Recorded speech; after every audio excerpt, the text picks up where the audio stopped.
Hi, എല്ലാവർക്കും പുതിയൊരു video ലെസണിലേക്ക് സ്വാഗതം. അപ്പോൾ ഇന്നത്തെ വീഡിയോയുടെ പ്രത്യേകത എന്ന് പറയുന്നത് ഒരുപാട് ആൾക്കാർ ഡിമാൻഡ് ചെയ്ത ഒരു വീഡിയോ ആണിത്. അതായത് എൻ്റെ അടുത്ത് മാത്രമല്ല, പല എക്കണോമിക്സ് ഫാക്കൽറ്റീസിൻ്റെ അടുത്തും ചോദിക്കുന്ന ഒരു കാര്യമാണ്. പ്രത്യേകിച്ച് നമ്മുടെ PSC ഡിഗ്രി ലെവൽ എക്സാമുകൾക്ക് തയ്യാറെടുക്കുമ്പോൾ എക്കണോമിക്സിന് നമ്മൾ എങ്ങനെ പഠിക്കണം, എക്കണോമിക്സ് എന്ന് പറയുന്ന സബ്ജക്റ്റ് നമ്മൾ ഏത് രീതിയിൽ പഠിക്കണം, അതിന് ഏതൊക്കെ മെറ്റീരിയൽസ് യൂസ് ചെയ്യണം, പ്രത്യേകിച്ച് NCERT SCERT മാത്രം മതിയോ, അതോ UPSCയിൽ നമ്മൾ ഉപയോഗിക്കുന്ന സ്റ്റാൻഡേർഡ് ടെക്സ്റ്റ് ബുക്കുകൾ വേണോ? അതുപോലെ തന്നെ ഈ പറയുന്ന നമ്മൾ പഠനമൊക്കെ കഴിഞ്ഞതിന് ശേഷം ചോദ്യങ്ങൾ അറ്റൻഡ് ചെയ്യുന്ന സമയത്ത് നമുക്ക് പലപ്പോഴും തെറ്റിപ്പോകാറുണ്ട്, കോൺസെപ്റ്റ് തിരിഞ്ഞു പോകാറുണ്ട്. അതെങ്ങനെ നമുക്ക് മറികടക്കാൻ പറ്റും? അതുപോലെ തന്നെ നമ്മൾ കറണ്ട് അഫയേഴ്സ് പഠിക്കുമ്പോൾ ബജറ്റ്, എക്കണോമിക് സർവേ ഒക്കെ പഠിക്കുന്ന സമയത്ത് ഈ ഒരു വർഷത്തെ മാത്രം പഠിച്ചാൽ മതിയോ, അതോ മുൻ വർഷത്തെയും കൂടെ പഠിക്കണോ? അപ്പോൾ ഇത്തരത്തിൽ ഒരുപാട് ഡൗട്ടുകൾ നമുക്കുണ്ട്. ഒരുപാട് ഡൗട്ടുകൾ ഉദ്യോഗാർത്ഥികൾ സ്ഥിരമായിട്ട് ചോദിക്കുന്നുണ്ട്. അപ്പോൾ ഇതിനെല്ലാം ഉത്തരം തരാനാണ് ഇന്നത്തെ വീഡിയോയിലൂടെ ഞാൻ പരമാവധി ശ്രമിക്കുന്നത്. അപ്പോൾ കുറഞ്ഞ സമയത്തിൽ കൂടുതൽ കാര്യങ്ങൾ ഈ ഒരു വീഡിയോയ്ക്കകത്ത് കവർ ചെയ്യാൻ ഞാൻ ശ്രമിച്ചിട്ടുണ്ട്. പരമാവധി പറ്റുന്ന കാര്യങ്ങളെല്ലാം ഉൾപ്പെടുത്താൻ ശ്രമിച്ചിട്ടുണ്ട്. അപ്പോൾ എന്തായാലും നമുക്ക് നോക്കാം. നമ്മുടെ വീഡിയോ ഉദ്ദേശിക്കുന്നത് ഇനി വരാൻ പോകുന്ന സെക്രട്ടേറിയറ്റ് പ്രിലിംസ്, അതുപോലെ തന്നെ മെയിൻസ്, അതുപോലെ തന്നെ SI പ്രിലിംസ്, മെയിൻസ്, ഈ ഒരു ഡിഗ്രി ലെവൽ എക്സാമുകളുണ്ടല്ലോ, അത് എഴുതുന്ന ഉദ്യോഗാർത്ഥികളെയാണ് ഇത് കൂടുതലായിട്ടും ഫോക്കസ് ചെയ്യുന്നത്. മനസ്സിലാക്കുക, സെക്രട്ടേറിയറ്റ് പ്രിലിംസ്, മെയിൻസ്. സെക്രട്ടേറിയറ്റിൻ്റെ മെയിൻസിന് 2 പേപ്പറുണ്ട്. 2 പേപ്പറിലും എക്കണോമിക്സ് ഉണ്ട്. അതുപോലെ പ്രിലിംസിനും എക്കണോമിക്സ് ഉണ്ട്. അപ്പോൾ നമുക്ക് ഈ വീഡിയോയ്ക്കകത്ത് നമ്മൾ ആദ്യം പറയാൻ ഉദ്ദേശിക്കുന്ന കാര്യം ഇതിൻ്റെ സിലബസ് ഒന്ന് മനസ്സിലാക്കുക എന്നുള്ളതാണ്. ഏതൊരു സബ്ജക്റ്റിനെ പോലെ എക്കണോമിക്സ് പഠിക്കുന്ന സമയത്തും നിങ്ങൾ എന്ത് ചെയ്യുക, സിലബസ് മനസ്സിലാക്കി വേണം പഠിക്കാൻ. അപ്പോൾ നിങ്ങൾ മനസ്സിലാക്കാനുള്ള കാര്യം, പ്രിലിംസിന് 5 മാർക്കിനാണ് എക്കണോമിക്സ് കൊടുത്തിട്ടുള്ളത്. പ്രിലിംസിന് 5 മാർക്കിനാണ് എക്കണോമിക്സ് ഉള്ളത്.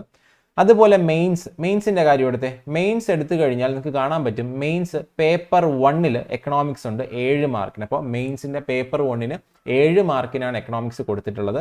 ഇനി മെയിൻസിൻ്റെ പേപ്പർ 2 എടുത്തു കഴിഞ്ഞാൽ 15 ടോട്ടൽ 30 മാർക്സ്, 30 മാർക്സിനാണ് എക്കണോമിക്സ് കൊടുത്തിട്ടുള്ളത്. അപ്പോൾ മൊത്തം 30, അതുപോലെ 7, 5, 42 മാർക്കിനാണ് പ്രിലിംസിനും മെയിൻസിനും 2 പേപ്പറിലായിട്ടും കൂടെ എക്കണോമിക്സിന് നമുക്ക് പഠിക്കാനുള്ളത്. അപ്പം 42 മാർക്ക്. അതിൽ നിങ്ങൾ ഇത് വിട്ടോളൂ, എന്താ ഈ പറയുന്ന പോലെ പ്രിലിംസിൻ്റെ വിട്ടോ, കാരണം അത് ക്വാളിഫയിങ് അല്ലേ, അത് നമ്മൾ റാങ്ക് ഇടുന്ന സമയത്ത് അത് കൂട്ടത്തില്ലോ. 5 മാർക്ക് വിട്ടോളൂ. എന്നാലും 15, 15, 30, 7, 37 മാർക്ക് നിങ്ങൾക്ക് മെയിൻസിന് എക്കണോമിക്സ് എന്ന് പറയുന്ന ഏരിയയിൽ നിന്ന് നിങ്ങളെ കാത്ത് അവിടെ 37 മാർക്ക് അവിടെ ഇരിപ്പുണ്ട്. ഇതെങ്ങനെ നമുക്ക് ഈ ഒരു മാർക്ക്, പറ്റുന്ന അത്രയും മാർക്ക് ഈ ഒരു എക്കണോമിക്സിൽ സ്കോർ ചെയ്യാം, അതിന് എന്തൊക്കെ സ്ട്രാറ്റജി നമ്മൾ ഫോളോ ചെയ്യണം എന്നുള്ള കാര്യം ആദ്യം മനസ്സിലാക്കാം. അതിന് മുന്നേ നമ്മുടെ ഈ പ്രിലിംസും മെയിൻസിൻ്റെ ഒരു പ്രത്യേകത നിങ്ങൾ നോക്കിയേ. ഈ പ്രിലിംസിൽ കൊടുത്തിട്ടുള്ളത് എക്കണോമിക്സ്, മെയിൻസിൻ്റെ പേപ്പർ 1 കൊടുത്തിട്ടുള്ളത് എക്കണോമിക്സ്. ഇത് രണ്ടും ഇന്ത്യൻ എക്കണോമിയുമായിട്ട് ബന്ധപ്പെട്ട കാര്യമാണ് പ്രിലിംസിനും മെയിൻസിൻ്റെ പേപ്പർ 1 ശ്രദ്ധിക്കുക, മെയിൻസിൻ്റെ പേപ്പർ 1 അതേസമയം പേപ്പർ 2 കേരള എക്കണോമിയാണ് കൊടുത്തിരിക്കുന്നത്. കണ്ടോ, കേരള എക്കണോമി, അവിടെ ചെറിയൊരു വ്യത്യാസം ഉണ്ട് എന്നുള്ള കാര്യം ഒന്ന് മനസ്സിലാക്കുക. അപ്പം നമ്മൾ ചെയ്യാനുള്ള എങ്ങനെയാണ്, നമ്മൾ പ്രിലിംസിന് പ്രിപ്പയർ ചെയ്യുന്ന സമയത്ത് നിങ്ങൾ പ്രിലിംസിന് വേണ്ടി മാത്രം പ്രിപ്പയർ ചെയ്യാതിരിക്കുക. പകരം മറ്റ് സബ്ജക്റ്റുകളെ പോലെ അല്ല എക്കണോമിക്സ്. കാരണം ചെറിയ ചെറിയ വ്യത്യാസം പ്രിലിംസ് സിലബസിലും മെയിൻ സിലബസിലും ഉണ്ട്. പ്രിലിംസിൽ തന്നിട്ടുള്ള സിലബസിൽ നിന്ന് കുറച്ച് വ്യത്യാസങ്ങൾ മെയിൻസ് സിലബസിൽ എക്കണോമിക്സിനകത്തുണ്ട്. അതുകൊണ്ട് ആ മാറ്റം അറിഞ്ഞ് വേണം പ്രിലിംസിനും മെയിൻസിനും നിങ്ങൾ പ്രിപ്പയർ ചെയ്യാൻ വേണ്ടിയിട്ട്. ഇവിടെ നോക്കിയേ, ഇത് പ്രിലിംസിൻ്റെ സിലബസ് ആണ്. ഇതിൽ പറയുന്നത് നാഷണൽ ഇൻകം, അതുപോലെ തന്നെ പെർ ക്യാപിറ്റ ഇൻകം, അതുപോലെ തന്നെ നോക്കിയേ ഫാക്ടേഴ്സ് ഓഫ് പ്രൊഡക്ഷൻ, ഉൽപാദന ഘടകങ്ങൾ, economic sectors of production, primary sector, secondary sector, tertiary sector, Indian economic planning എന്ന് പറയുന്ന മറ്റൊരു ടോപ്പിക്. ഇത് ഇത്രയും ഒരു ടോപ്പിക്കിനകത്ത് നമുക്ക് കൊണ്ടുവരാം. National income, per capita income, factors of production, economic sectors of production ഒരു സെക്ടറിനകത്ത് ഒരു ഏരിയ ആയിട്ട് കൊണ്ടുവന്നാൽ, രണ്ടാമത്തെ area Indian economic planning, 5 year plans, Niti Aayog, ഇത്രയും നമുക്ക് എന്ത് ചെയ്യാം, രണ്ടാമത്തെ ഏരിയ ആയിട്ട് കൊണ്ടുവരാം. ഇനി മൂന്നാമത്തത് types and functions of economic institutions, അതിനകത്ത് തന്നെ നമുക്ക് RBIനെ കൊണ്ടുവരാം. ഇപ്പം മൂന്നാമത്തതായി. ഇനി നാലാമത്തത് public revenue, tax and non tax revenue, അതവിടെ നിൽക്കട്ടെ, അത് നമുക്ക് എന്ത് ചെയ്യാം, നാലാമത്തതായിട്ട് കൊണ്ടുവരാം. അടുത്ത public expenditure, budget, fiscal policy, അഞ്ചാമത്തതായിട്ട് കൊണ്ടുവരാം. കൺസ്യൂമർ പ്രൊട്ടക്ഷൻ റൈറ്റ് ആറാമത്തതായിട്ട് കൊണ്ടുവരാം. അല്ലെങ്കിൽ നിങ്ങൾക്ക് സിവിക്സിലോ മറ്റേതെങ്കിലും സബ്ജക്റ്റിൽ അത് പഠിച്ചാലും മതി. അപ്പോൾ ഇങ്ങനെയാണ് നമുക്ക് പ്രിലിംസിൻ്റെ സിലബസിന് നമുക്ക് പലതായിട്ട് ഡിവൈഡ് ചെയ്യാം. 5 or 6 ഭാഗങ്ങളായിട്ട് നമുക്ക് ഡിവൈഡ് ചെയ്യാം. ആറാമത്തെ ഭാഗം കൺസ്യൂമർ പ്രൊട്ടക്ഷൻ റൈറ്റ്, ഇവിടെ പഠിക്കണമെന്നില്ല, നിങ്ങൾക്ക് സിവിക്സിൽ പഠിച്ചാലും മതി, രണ്ടും ഓവർലാപ്പിംഗ് ആണ്. അപ്പം നോക്കിയേ, ഇവിടെ ഈ പറയുന്ന പോലെ ഈ 5 ഏരിയാസ് ആയിട്ട് ഡിവൈഡ് ചെയ്യുന്നു. ഇനി നമ്മൾ നോക്കാനുള്ള കാര്യം, നിങ്ങൾ പ്രിപ്പയർ ചെയ്യുന്ന സമയത്ത് ഇതിനകത്ത് ഏതൊക്കെ ഏരിയാസ് ആണ് മെയിൻസിനുള്ളത് എന്നുള്ള കാര്യം നോക്കുക. കാരണം ഇതിനും മെയിൻസിനും കുറച്ച് ഏരിയാസ് കോമൺ ആണ്. അതാദ്യം മനസ്സിലാക്കിയതിന് ശേഷം അത് കുറച്ച് ആഴത്തിൽ പഠിക്കുക. അപ്പം മെയിൻസിനും കൂടെ വരുന്ന ഏരിയാസ് ആണെങ്കിൽ കുറച്ച് ഡെപ്തിൽ തന്നെ പഠിക്കുക. കാരണം മെയിൻസിന്റെ ചോദ്യങ്ങൾ പ്രിലിംസ് നടത്തി അതുപോലെ അല്ല മെയിൻസ് നടത്തുന്നത്. നിങ്ങൾ ക്വസ്റ്റ്യൻ പേപ്പർ അനലൈസ് ചെയ്താൽ മനസ്സിലാകും കുറച്ച് ഡെപ്തിൽ തന്നെയാണ് മെയിൻസിന്റെ ചോദ്യങ്ങൾ എപ്പോഴും PSC പ്രത്യേകിച്ച് ഡിഗ്രി ലെവലിൽ ചോദിക്കുന്നത്.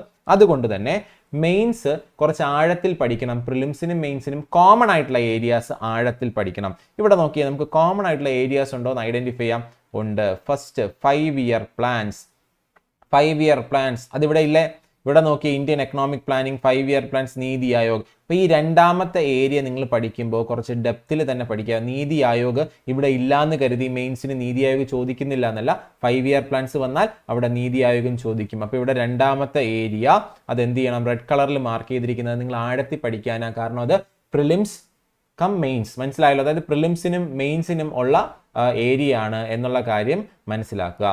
ഇനി അതിനുശേഷം അടുത്തത് നമുക്ക് നോക്കാം. എന്താ? പ്ലാനിംഗ് കമ്മീഷൻ നീതി ആയോഗ് ഉണ്ട്, കൊടുത്തിട്ടുണ്ട്. ഞാൻ കൊടുത്തിട്ടില്ല എന്നല്ല, കൊടുത്തിട്ടുണ്ട്. കണ്ടല്ലോ, കൊടുത്തിട്ടുണ്ട്. അപ്പോൾ planning commission NITI Aayog, 5 year plans ഇത്രയും കൊടുത്തിട്ടുണ്ട്.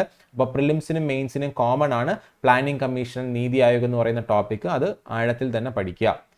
ഇനി അടുത്ത് ഫൈനാൻഷ്യൽ ഇൻസ്റ്റിറ്റ്യൂഷൻസ്. കണ്ടല്ലോ, ഫൈനാൻഷ്യൽ ഇൻസ്റ്റിറ്റ്യൂഷൻസ് ഇവിടെയും ഉണ്ട്, അതുപോലെ തന്നെ ഇവിടെയും ഉണ്ട്. ഫൈനാൻഷ്യൽ ഇൻസ്റ്റിറ്റ്യൂഷൻസ് നോക്കിയേ, types and functions of economic institutions അല്ലെങ്കിൽ financial institutions, RBI and it functions. ഇതെല്ലാം തന്നെ ഇവിടെ പഠിക്കുമ്പോൾ ആഴത്തിൽ തന്നെ പഠിക്കുക. കാരണം അത് മെയിൻസിനും നമുക്ക് വേണം. അഗ്രികൾച്ചർ ഒന്നും മെയിൻസിനില്ല. അതേസമയം direct and indirect tax in India. കണ്ടല്ലോ, GST in India, rational and structure of GST, benefit of GST. ഇവിടെ GST എന്ന് പറയുന്നില്ലെങ്കിലും ഇവിടെ എന്താണ്? Public revenue, tax and non tax revenue എന്ന് മാത്രമേ പറയുന്നുള്ളൂ. നാലാമത്തത്. അപ്പൊ അതെന്താണ്? അത് നമ്മൾ ആഴത്തിൽ തന്നെ GSTക്ക് കുറച്ച് ഊന്നൽ കൊടുത്ത് തന്നെ പഠിക്കുക.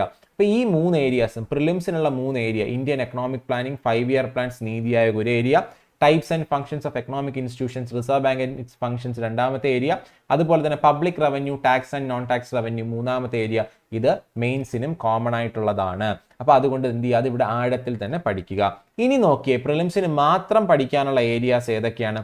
പ്രിലിംസിന് മാത്രം പഠിക്കാനുള്ളത് national income, per capita income, നമ്മൾ നേരത്തെ പറഞ്ഞ അത്തരത്തിലുള്ള കാര്യങ്ങൾ. ഇനി മെയിൻസിന് മാത്രം പഠിക്കാനുള്ളത് ഇന്ത്യൻ എക്കണോമി, ഇന്ത്യ എക്കണോമി. ഇത് കൂടുതലും കറണ്ട് അഫയേഴ്സുമായി ബന്ധപ്പെട്ട ഒരു ഏരിയ. ഇവിടെ അങ്ങനെ സെപ്പറേറ്റ് കറണ്ട് അഫയേഴ്സ് എന്ന് ഇതിനകത്ത് കറണ്ട് അഫയേഴ്സുമായിട്ട് ബന്ധപ്പെട്ട ഏരിയാസ് പറയുന്നില്ലെങ്കിലും പ്രിലിംസിന് സെപ്പറേറ്റ് CA പഠിക്കാനുള്ളത് കൊണ്ട് തന്നെ എക്കണോമിക്സുമായിട്ടുള്ള ബന്ധപ്പെട്ട കറണ്ട് അഫയേഴ്സ് നിങ്ങൾ പഠിച്ചേ പറ്റത്തുള്ളൂ. അപ്പോൾ എന്തായാലും നിങ്ങൾ എക്കണോമിക്സുമായിട്ട് ബന്ധപ്പെട്ട കറണ്ട് അഫയേഴ്സ് പഠിക്കുന്നുണ്ട്, അതൊരു മെയിൻസ് ലെവലിൽ പഠിച്ചുകൂടെ? കാരണം ഇവിടെ ഇന്ത്യൻ എക്കണോമി എന്ന് പറയുന്ന ഒരു സംഗതി പഠിക്കാനുള്ളത് കറണ്ട് അഫയേഴ്സുമായിട്ട് ബന്ധപ്പെട്ട ചോദ്യങ്ങളാണ് അവിടെ വരിക. ഇനി ന്യൂ എക്കണോമിക് റിഫോംസ്, ഇതെന്താണ്? ഇതെന്ന് പറയുന്നത് നമ്മുടെ LPG reforms, liberalisation, privatisation, globalisation, അതുമായിട്ട് ബന്ധപ്പെട്ട് ഇതിനകത്ത് നമുക്ക് BOP, അതുപോലെ തന്നെ എന്താണ് നമ്മുടെ എക്സ്റ്റേണൽ സെക്ടർ തുടങ്ങിയ കാര്യങ്ങളെല്ലാം ഇതിനകത്ത് പഠിക്കാനുണ്ട്. വേൾഡ് ട്രേഡ് ഓർഗനൈസേഷൻ, അത്തരത്തിലുള്ള കാര്യങ്ങൾ. ഇനി അഗ്രികൾച്ചർ, ഇത് പലപ്പോഴും ജോഗ്രഫിയിൽ കാണുന്നതാണെങ്കിലും എക്കണോമിക്കകത്ത് നിന്ന് ഇതിന് ചോദ്യങ്ങൾ വരാറുണ്ട്. പ്രധാനപ്പെട്ട ക്രോപ്പുകൾ. ഗ്രീൻ റവല്യൂഷൻ, ശ്രദ്ധിച്ചോണം, ഗ്രീൻ റവല്യൂഷൻ പലതവണ ആവർത്തിച്ച് ചോദിക്കുന്നതാണ്. Then minerals. ഇത്രയും മെയിൻസിന് വേണ്ടി മാത്രമുള്ള ടോപ്പിക്കുകളാണ് ഇവിടെ നമ്മൾ പച്ച കളറിൽ കൊടുത്തിരിക്കുന്നത്. മനസ്സിലായല്ലോ? അപ്പോൾ മെയിൻസിന് വേണ്ടി മാത്രമുള്ള ടോപ്പിക്കുകളാണ്. അപ്പോൾ നിങ്ങൾ മെയിൻസിനും പ്രിലിംസിനും കോമൺ ആയിട്ട് എന്തൊക്കെ പഠിക്കണം? നമ്മൾ ഈ റെഡ് കളറിൽ മാർക്ക് ചെയ്തിരിക്കുന്നുണ്ടല്ലോ, അത് മെയിൻസിനും പ്രിലിംസിനും കോമൺ ആയിട്ട് പഠിക്കണം. അതുപോലെ CA, കറണ്ട് അഫയേഴ്സ്, അത് നമുക്ക് റെഡിലോട്ടാക്കാം. കറണ്ട് അഫയേഴ്സ് അത് നിങ്ങൾ എന്ത് ചെയ്യണം? രണ്ടിനും വേണ്ടി പഠിക്കണം. കാരണം എന്തുകൊണ്ടാണ്? ഇത് കറണ്ട് അഫയേഴ്സ് ആയിട്ട് കൺസിഡർ ചെയ്താൽ രണ്ടിനും വേണ്ടി പഠിക്കണം. കാരണം രണ്ടിനും അതിൽ നിന്ന് ചോദ്യങ്ങൾ വരും. കറണ്ട് അഫയേഴ്സ് പൊതുവിൽ പഠിച്ചു കഴിഞ്ഞാൽ നിങ്ങൾക്ക് എല്ലാ വിഷയങ്ങൾക്കും യൂസ് ചെയ്യാൻ പറ്റും. അതുപോലെ ഇവിടെ എന്ത് ചെയ്യാൻ പറ്റും? നിങ്ങൾക്ക് എക്കണോമിക്സിനും അത് യൂസ് ചെയ്യാൻ പറ്റും, കറണ്ട് അഫയേഴ്സ്. അപ്പോൾ ക്ലിയർ ആണല്ലോ? അപ്പോൾ ഇവിടെ മനസ്സിലാക്കുക, പ്രിലിംസിൻ്റെയും മെയിൻസിൻ്റെയും ടോപ്പിക്കുകൾ മനസ്സിലാക്കി അതിനകത്ത് മെയിൻസിനുള്ള സാധനങ്ങൾ കൂടുതൽ ഊന്നൽ കൊടുക്കുക. ഇനി പേപ്പർ 2 വന്നാൽ, മെയിൻസിൻ്റെ പേപ്പർ 2 വന്നാൽ ഇത് കമ്പാരിറ്റീവ്ലി പുതിയൊരു സബ്ജക്റ്റ് ആണ് നമുക്ക് പറയാം, അല്ലെങ്കിൽ പുതിയൊരു ഏരിയ ആണ് നമുക്ക് പറയാം. പക്ഷേ KS എഴുതിയ ആൾക്കാർക്ക് ഇത് നിങ്ങൾ ഓൾറെഡി പഠിച്ചിട്ടുണ്ട്. KSന് പ്രിപ്പയർ ചെയ്തിട്ടുള്ള ആൾക്കാരാണെങ്കിൽ നിങ്ങളിത് മുന്നേ തന്നെ പഠിച്ചിട്ടുണ്ട്. കാരണം KSന് ഇന്ത്യൻ എക്കണോമിയും കേരള എക്കണോമിയും നിങ്ങൾക്ക് ഉണ്ടായിരുന്നു. അതുപോലെ തന്നെ ഇവിടെ ഇന്ത്യൻ എക്കണോമി കൊണ്ട് കൊടുത്തിട്ടുണ്ട്, അതുപോലെ കേരള എക്കണോമിയും കൊടുത്തിട്ടുണ്ട്. കേരള എക്കണോമി പക്ഷേ പ്രത്യേകത 30 മാർക്സ് ആണ്, 30 മാർക്സ്. കണ്ടല്ലോ, 30 മാർക്കിനാണ് കേരള എക്കണോമി പഠിക്കാനുള്ളത്. മാത്രമല്ല കേരള എക്കണോമിനെ 2ആയിട്ട് ഡിവൈഡ് ചെയ്തിട്ടുണ്ട്. കേരള എക്കണോമിയും കേരള മോഡൽ ഓഫ് ഡെവലപ്മെന്റും. പറഞ്ഞ് മനസ്സിലായോ? അപ്പോൾ ഇതിനകത്ത് എന്തൊക്കെയാണ് കൊടുത്തിട്ടുള്ളതെന്നൊന്ന് വായിച്ചു നോക്കാം. നമുക്ക് ആദ്യം, നിങ്ങൾ സിലബസ് പലരും വായിച്ചിട്ടുണ്ടാകും, എന്നാൽ നമുക്കൊന്ന് മനസ്സിലാക്കാൻ ശ്രമിക്കാം. ഒന്ന്, Kerala economy since the formation of the state. ഇതിനകത്ത് പറയുന്ന ഒരു എക്കണോമിക് ഹിസ്റ്ററിയാണ്. മനസ്സിലായല്ലോ? നമ്മുടെ കേരളത്തിന്റെ ഒരു സാമ്പത്തിക ചരിത്രമാണ്. നമുക്കറിയാം കേരളം എന്ന് പറയുന്നത് മുന്നേ മലബാർ, കൊച്ചി, തിരുവിതാംകൂർ എന്ന് പറയുന്ന 3 പ്രദേശങ്ങളായിരുന്നു. അന്ന് മുതൽ ഇന്ന് വരെയുള്ള കേരളത്തിന്റെ ഒരു ചരിത്രം ബ്രിട്ടീഷുകാരുടെ സമയത്തും, അതുപോലെ തന്നെ നമുക്കറിയാം തിരുവിതാംകൂറും കൊച്ചിയും ബ്രിട്ടീഷുകാരുടെ നേരിട്ടുള്ള കൺട്രോളിലായിരുന്നില്ല. അതേസമയം മലബാർ ബ്രിട്ടീഷുകാരുടെ നേരിട്ടുള്ള കൺട്രോളിലായിരുന്നു. അതുകൊണ്ട് സാമ്പത്തികപരമായിട്ട് തിരുവിതാംകൂറും കൊച്ചിയും സിമിലർ നേച്ചറും, മലബാർ കുറച്ചും കൂടെ സാമ്പത്തികമായിട്ട് പിന്നോക്കം നിൽക്കുന്ന ഏരിയ ആയിരുന്നു അന്ന്. അത് ഇന്ന് കാണുന്ന രീതിയിൽ കേരളമായിട്ട് മാറിയപ്പോൾ എന്തൊക്കെ മാറ്റങ്ങൾ സംഭവിച്ചു തുടങ്ങിയ ഒരു എക്കണോമിക് ഹിസ്റ്ററി നമുക്ക് നോക്കണം. അതാണ് Kerala's economy since the formation of state. വെറും ഹിസ്റ്ററി അല്ല, എക്കണോമിക് ഹിസ്റ്ററി, സാമ്പത്തിക ചരിത്രം. അതിനുശേഷം SGDP, യഥാർത്ഥത്തിൽ GSDP എന്നാണ് നമ്മൾ അതിനെ വിളിക്കുന്നത്, ഗ്രോസ് സ്റ്റേറ്റ് ഡൊമസ്റ്റിക് പ്രോഡക്റ്റ്. നമ്മൾ GDP പഠിക്കാറില്ലേ നാഷണൽ ഇൻകം പഠിക്കുമ്പോൾ? GDP എന്ന് പറയുന്ന കോൺസെപ്റ്റ് നമ്മൾ പ്രിലിംസിൽ ക്ലിയർ ആകും, പ്രിലിംസിൽ നമ്മൾ കവർ ചെയ്യും. അതിന്റെ സംസ്ഥാനങ്ങളുടെ രൂപമാണ് GSDP, gross state domestic product. മനസ്സിലായല്ലോ? ഗ്രോസ് സ്റ്റേറ്റ് ഡൊമസ്റ്റിക് പ്രോഡക്റ്റ് എന്ന് പറയുന്ന സംഗതി. അത് GDP എന്താണെന്ന് പഠിച്ചു കഴിഞ്ഞാൽ ഇത് പഠിക്കാം. ഈ കോൺസെപ്റ്റ് ഒന്നും നമുക്കിവിടെ അധികം പഠിക്കാനില്ല. കാരണം ഇതിനകത്ത് നമ്മുടെ സംസ്ഥാനത്തിന്റെ വരുമാനം എത്രയാണ്, അതുപോലെ സംസ്ഥാനത്തിന്റെ വളർച്ച, പെർ ക്യാപിറ്റ ഇൻകം, പ്രതിശീർഷ വരുമാനം എന്ന് വെച്ചാൽ എന്താ, നമ്മുടെ മൊത്തത്തിലുള്ള സംസ്ഥാന വരുമാനത്തിന് ഇവിടുത്തെ പോപ്പുലേഷൻ കൊണ്ട് ഡിവൈഡ് ചെയ്യുമ്പോൾ കിട്ടും. അതുപോലെ റിസോഴ്സ് മൊബിലൈസേഷൻ, വിഭവങ്ങൾ എവിടെ നിന്നെല്ലാമാണ് നമ്മൾ സമാഹരിക്കുന്നത്. നമ്മൾ പലപ്പോഴും പറയാറുണ്ട് കേരളത്തിന് ഏറ്റവും വലിയ വരുമാനം മദ്യത്തിൽ നിന്ന് കിട്ടുന്ന നികുതി ആണോ അല്ലയോ? അത് നമുക്ക് പഠിച്ചാലേ അറിയാൻ പറ്റൂ അല്ലേ? അപ്പോൾ നമ്മൾ പലപ്പോഴും റീലുകൾ സോഷ്യൽ മീഡിയയിലൊക്കെ കാണുന്നതാണ്. കേരളത്തിൻ്റെ ഇന്ത്യയായിട്ട് ബന്ധപ്പെട്ട് പല സാമ്പത്തിക രേഖകൾ നമ്മൾ പലപ്പോഴും സോഷ്യൽ മീഡിയയിൽ പല ആൾക്കാരും പോസ്റ്റ് ചെയ്യുന്ന കാര്യങ്ങളാണ് നമ്മൾ കാണുന്നത്. പക്ഷെ പഠിക്കുന്ന സമയത്ത് നമ്മൾ കൃത്യമായിട്ടുള്ള ഡേറ്റ വേണം. കേരളത്തിൻ്റെ വരുമാനം എന്താണ്, ഇന്ത്യയുടെ ഏറ്റവും വലിയ വരുമാനം എന്താണ്, അപ്പോൾ അത് നമ്മൾ അറിയണം. നികുതി വരുമാനം എന്താണ്, നികുതി ഇതര വരുമാനങ്ങൾ എന്തൊക്കെയാണ്, ഇനി പൊതു ചിലവുകൾ, ഗവൺമെൻറ്റിൻ്റെ ചിലവുകൾ എന്തൊക്കെയാണ്, ഡീസെൻട്രലൈസ്ഡ് പ്ലാനിങ്, വികേന്ദ്രീകൃത ആസൂത്രണത്തിനെ പറ്റി പറയണം. ദെൻ മറ്റ് നയങ്ങൾ, ഡെവലപ്മെന്റ് പ്രോഗ്രാംസ്, കേരളത്തിന്റെ വികസനവുമായി ബന്ധപ്പെട്ട് ഒരുപാട് പദ്ധതികൾ കേരളത്തിൽ ലോഞ്ച് ചെയ്തിട്ടുണ്ട്. ഈ പല പദ്ധതികളെ പറ്റിയെല്ലാം ഇതെല്ലാം ആക്ച്വലി നിങ്ങൾ പഠിച്ചിട്ടുള്ള കാര്യം തന്നെ. ഡെവലപ്മെന്റ് പ്രോഗ്രാം, അതുപോലെ തന്നെ അത്തരത്തിലുള്ള കാര്യങ്ങളെല്ലാം നമ്മൾ പഠിച്ചിട്ടുള്ളതാണ്. ഈ പദ്ധതികളെല്ലാം ഈ ഒരു എക്സാമിന് വേണ്ടി നമ്മൾ കുറച്ചും കൂടെ ഡെപ്തിൽ പഠിക്കുന്നു, ഡീറ്റെയിൽ ആയിട്ട് പഠിക്കുന്നു. അതുപോലെ കേരളത്തിന്റെ അഗ്രികൾച്ചർ, കാർഷിക മേഖല, ക്രോപ്പ്, ലാൻഡ് യൂസ് പാറ്റേൺ. ഇത് KS മുന്നേ ഒരു ചോദ്യം ചോദിച്ചിട്ടുണ്ട്. കേരളത്തിൽ ഏറ്റവും കൂടുതൽ ഭൂമി എന്താവശ്യത്തിനാണ് ഉപയോഗിക്കുന്നത്? നിങ്ങൾ തന്നെ പറഞ്ഞേ, ഒന്ന് കമന്റിലിടാമോ? കേരളത്തിൽ ഇവിടെ ലാൻഡ് യൂസ് പാറ്റേൺ എന്ന് പറഞ്ഞുകൊണ്ടാണ് ഞാൻ ചോദിക്കുന്നത്. കേരളത്തിൽ ഏറ്റവും കൂടുതൽ ഭൂമി എന്താവശ്യത്തിനാണ് ഉപയോഗിക്കുന്നത്? കൃഷിയാണോ, അതോ വനഭൂമിയാണോ, അതോ കൃഷി ഇതര ആവശ്യങ്ങൾക്കാണോ, തരിശുഭൂമിയാണോ, എന്താവശ്യത്തിനാണ് ഉപയോഗിക്കുന്നത് അറിയാന്നുള്ളവരൊന്ന് കമന്റ് ഇടണേ. നിങ്ങൾ ജസ്റ്റ് അത് ചോദിക്കുന്ന ചോദ്യമാണ്. അപ്പോൾ ലാൻഡ് യൂസ് പാറ്റേണിനെ പറ്റി KS മുന്നേ ചോദ്യം ചോദിച്ചിട്ടുണ്ട്. ഇനി അടുത്ത ലാൻഡ് റിഫോംസ്, ഭൂപരിഷ്കരണം. നമുക്കറിയാം ഇന്ത്യയിൽ ഏറ്റവും നന്നായിട്ട് ഭൂപരിഷ്കരണം നടപ്പിലാക്കിയ ഒരു സംസ്ഥാനമായതുകൊണ്ട് നമ്മുടെ നേട്ടമാണ്. അതിനെപ്പറ്റി നല്ല വൃത്തിക്ക് പഠിച്ചിരിക്കണം. ഒരുപാട് നിയമങ്ങളുണ്ട്, അതിനെപ്പറ്റി അറിഞ്ഞിരിക്കണം. ഒരു വ്യക്തിക്ക് എത്ര ഏക്കർ ഭൂമി വരെ കൈവശം വയ്ക്കാൻ പറ്റുമെന്ന് നിങ്ങൾക്ക് അറിയാവോ? ഇതെല്ലാം തന്നെ നമ്മൾ ലാൻഡ് റിഫോംസിനകത്ത് പഠിക്കുന്നതാണ്. ഇനി ഫുഡ് സെക്യൂരിറ്റി, ഭക്ഷ്യസുരക്ഷ. നമുക്കറിയാം ഈ പറയുന്ന ഭക്ഷ്യസുരക്ഷയിൽ കേന്ദ്രത്തിനും സംസ്ഥാനത്തിനും പങ്കുണ്ട്. അതുപോലെ തന്നെ നമ്മുടെ ഇവിടുത്തെ പ്രത്യേകിച്ച് റേഷൻ കടകൾ, അത്തരത്തിലുള്ള കാര്യങ്ങൾ. വ്യവസായ മേഖല, നമ്മൾ പലപ്പോഴും പറയാറുണ്ട് കേരളം വ്യവസായ മേഖലയിൽ വളരെ പിന്നോട്ടാണ്. എന്തുകൊണ്ടാണ് കാരണം? അത് നമുക്ക് നോക്കണ്ടേ. അതുപോലെ ചെറുകിട വ്യവസായങ്ങൾ, എനർജി സെക്ടർ, ഊർജ്ജ മേഖല, അടിസ്ഥാന സൗകര്യം. നമ്മൾ കിഫ്ബി എന്നൊക്കെ കേട്ടിട്ടില്ലേ? കിഫ്ബിനെ പറ്റിയൊക്കെ നമുക്ക് ഇവിടെ പഠിക്കാനുണ്ട് കേട്ടോ. Kerala infrastructure investment fund board, ഇപ്പം വരുന്ന വിഴിഞ്ഞം തുറമുഖം, അതുപോലെ ഒരുപാട് അടിസ്ഥാന സൗകര്യ പദ്ധതികൾ. സേവന മേഖല, നമുക്കറിയാം കേരളം സേവന മേഖലയിൽ വളരെ മുന്നോട്ടാണ്. IT, ടൂറിസം, അതുപോലെ തന്നെ വിദ്യാഭ്യാസം, ഇതെല്ലാം കേരളം മുന്നിൽ. ആരോഗ്യം, അതിനെപ്പറ്റി നമ്മൾ നോക്കണം. പ്രത്യേകിച്ച് ഇവിടെ കൊടുത്തിട്ടുണ്ട് ഹെൽത്ത് കെയർ എക്കണോമി, മൈഗ്രേഷൻ. ഇന്ന് കേരളം ഫേസ് ചെയ്യുന്ന ഏറ്റവും വലിയൊരു പ്രശ്നമാണ് മൈഗ്രേഷൻ. പ്രശ്നമെന്നോ നമുക്കത് പറയാൻ പറ്റുമെന്ന് അറിയില്ല. പക്ഷേ എന്താണ്, ഒരുപാട് ആൾക്കാരെ സംബന്ധിച്ചിടത്തോളം പുതിയ ഓപ്പർച്യൂണിറ്റീസ് മറ്റ് രാജ്യങ്ങളിൽ കിട്ടുന്നുണ്ട്. നമുക്കറിയാം, നിങ്ങൾ നോക്കിയേ, നിങ്ങളുടെ കൂട്ടുകാർ, നിങ്ങളുടെ കസിൻസ്, നിങ്ങളുടെ സഹോദരങ്ങൾ, നിങ്ങളുടെ ബന്ധുക്കളെല്ലാം തന്നെ പലരും തന്നെ എന്ത് ചെയ്യും, നിങ്ങളുടെ ആരെങ്കിലുമൊക്കെ പുറം രാജ്യങ്ങളിൽ ജോലി ചെയ്യുകയോ പഠിക്കുകയോ ചെയ്യുന്നുണ്ടല്ലോ. അപ്പം മൈഗ്രേഷൻ എന്ന് പറയുന്നത് വലിയൊരു സംഭവം തന്നെയാണെന്ന് നമുക്കിപ്പോൾ എന്ത് ചെയ്യാൻ പറയാം. ആ സംഭവം ഗുണമാണോ ദോഷമാണോ നമുക്ക് പഠിച്ച് മനസ്സിലാക്കണം. ദെൻ ടൂറിസം, നമുക്കറിയാം കേരളം എന്ന് പറഞ്ഞാൽ ഗോഡ്സ് ഓൺ കൺട്രി അല്ലേ ടൂറിസം. അപ്പോൾ കേരള ടൂറിസം എന്ന് പറയുന്നത്, അപ്പോൾ ഈ ടൂറിസം വികസനം എങ്ങനെയാണ് സംഭവിച്ചത്, ഇന്ന് അതിൽ നമ്മുടെ സമ്പദ് വ്യവസ്ഥയിൽ എന്തുമാത്രം കോൺട്രിബ്യൂട്ട് ചെയ്യുന്നു, വിദ്യാഭ്യാസം, ICT, എന്ന് വെച്ചാൽ എന്താ, ഇൻഫർമേഷൻ കമ്മ്യൂണിക്കേഷൻ ടെക്നോളജി, അതുമായിട്ട് ബന്ധപ്പെട്ട കാര്യങ്ങൾ നമുക്ക് നോക്കണം. ഇനി കേരള വികസന മാതൃക പലപ്പോഴും ഈ പറയുന്ന രാഷ്ട്രീയ ചർച്ചകളിലും അതുപോലെ തന്നെ സോഷ്യൽ മീഡിയ ചർച്ചകളിലും ചാനൽ ചർച്ചകളിലൊക്കെ കേരള വികസന മാതൃക നമ്മുടെ ലെജിസ്ലേറ്റീവ് അസംബ്ലിയിലെല്ലാം തന്നെ പലപ്പോഴും ചർച്ചയാകുന്ന ഒരു ടേമാണ് കേരള വികസന മാതൃക. എന്താണ് ഈ കേരള വികസന മാതൃക? ഇങ്ങനെ ഒരു മാതൃക ഉണ്ടോ? അത് ചുമ്മാ ഊതിപ്പെരിപ്പിച്ചുണ്ടാക്കുന്നതാണോ? അതിന്റെ സത്യാവസ്ഥ നമുക്ക് അറിയണ്ടേ? അത് അറിയുക മാത്രമല്ല അതിനകത്തുള്ള എന്തൊക്കെ സാധനങ്ങൾ ആ ഒരു വികസന മാതൃകയ്ക്കകത്ത് നമുക്കുള്ളത് എന്നുള്ള കാര്യം മനസ്സിലാക്കണം. കേരള മോഡൽ ഓഫ് ഡെവലപ്മെന്റ് ഉള്ളതാണോ? ഉള്ളതാണ്.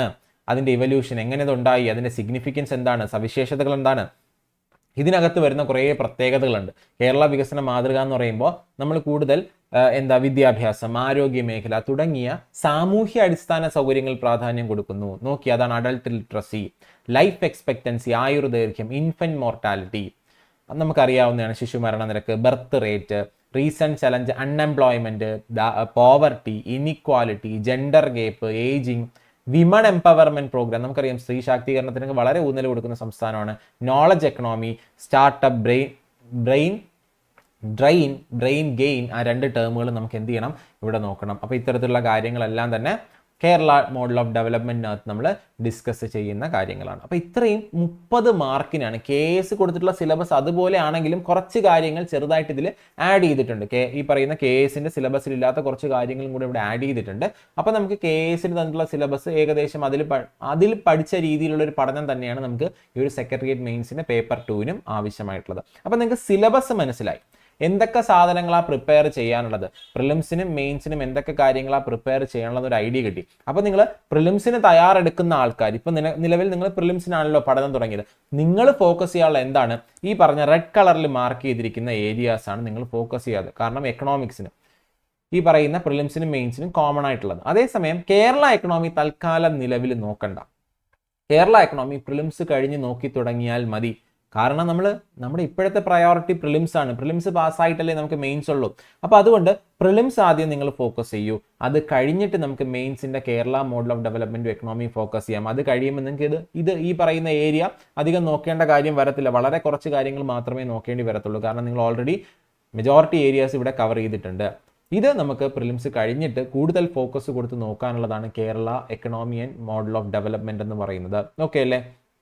ഇനി അപ്പോൾ സിലബസിന്റെ കാര്യത്തിൽ ഏകദേശം ഒരു ഐഡിയ കിട്ടിയെന്ന് ഞാൻ വിശ്വസിക്കുന്നു. ഇനി അടുത്ത് നമുക്കൊരു ഡൗട്ട് വരുന്നത്, ഈ പറയുന്ന എക്കണോമിക്സ് കോൺസെപ്ച്വൽ സബ്ജക്റ്റ് അല്ലേ? ആണ്. എക്കണോമിക്സ് കോൺസെപ്ച്വൽ സബ്ജക്റ്റ് ആണ്. പ്രിലിംസിലും കോൺസെപ്റ്റ് ഉണ്ട്, മെയിൻസിലും കോൺസെപ്റ്റ് ഉണ്ട്.